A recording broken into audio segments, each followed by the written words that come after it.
Hi guys, I'm sitting here doing my morning pages. Happy spring.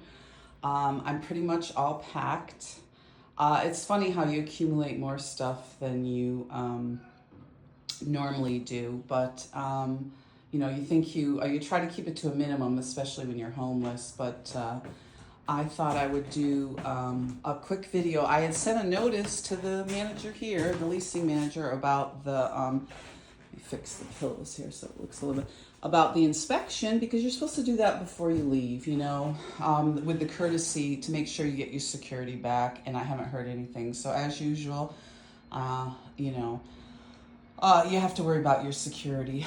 But anyway, the inspection should, as a courtesy to the customer, the tenant, you should do that before the person leaves, so you know that everything's cleared up or there's no problem, and then you go off to your other place and it comes in the mail, which is a problem too because I didn't have a mailbox here and I lost $1,000 from the last place. So this is what goes on. But so, like I said, it's a cute little studio. No damage, but the harassment was constant. The noise again all night long. Last night there was no heat throughout the winter. It's a cute little place, but this is what they do to you. You got a couple closets. I took out the screens and then I can't pop them back in. I don't want to damage that, so they'll just have to pop in the screen. So there's no damage here, just some garbage, and we'll come I'll do you a little tour again. Clean the bathroom. There was problems with the bathroom. I had made notice of that in the ceiling. Water was pouring in.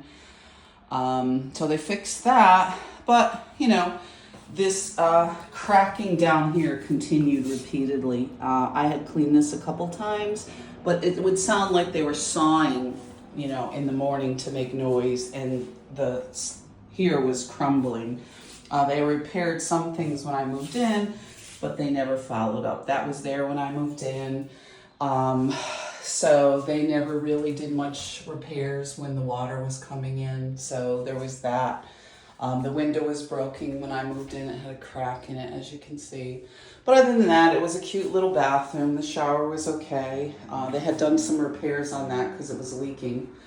The bathroom is fine. The sink was plugged up the entire time I was here. So it was unplugged. They unplugged it. I used it a couple months, and then it was plugged up again. So, and then we have the kitchen here. I have a few bags. The floor was pretty difficult to clean because you can see it's all cracked. It should have been replaced. They never fixed this plug. You can see here they were supposed to fix that. They never fixed that. There was ongoing problems with that. As far as this device they're using to harass you. So, which I reported. So I just have a couple things in the kitchen, a couple bags, kitchen stuff. The refrigerator's fine.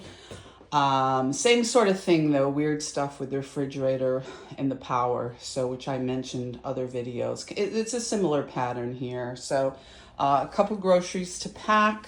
The little sink area was cute in the stove. But again, a similar pattern with the kind of abuse. And then a couple bags of garbage. Got rid of some old sweatpants and stuff that I no longer need. So here we are, and so, we'll continue the same type of harassment here. They'll raise the rent if you want to stay. I never raised the rent when I was a landlord for 20 years. It was $800. It was beautiful apartments that I had. But this is what you deal with from these people that spend the entire time harassing you and trying to get you evicted if they're not calling and doing these wellness checks on people. So we'll talk more.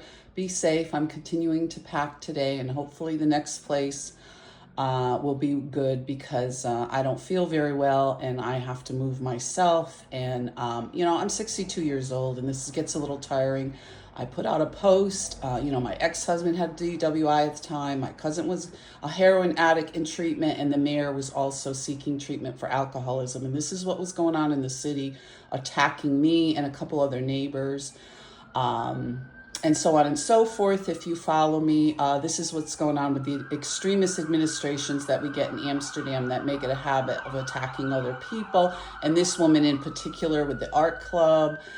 There were various things at the college and, with the job I had at the time at the Daily Gazette and so on and so forth. And we can talk more about the different jobs and the art clubs in Amsterdam. And now, all my portfolios and everything was stolen. So now, pretty much my career in business is destroyed. While these women were shams, they got graphic artist jobs, some work at home. And this is the kind of trouble that goes on towards women. I had a regular day job. In a career, I was a manager, and I got comments all the time about doing stuff during the day, which I couldn't with some of these art clubs, and they caused trouble quite often with some of the committees and stuff in Amsterdam. But I worked a day job. I could do stuff at night, but not during the day. But this is what these women got together and did, and it's a whole group of them. They're down the treatment center causing trouble. They're at the jail. They're at the hospital, and this is what. And most of them I know from high school. When I started out, and they destroyed my graduation party. So it's just a continuation of that kind of violence. Be safe, guys. Take care.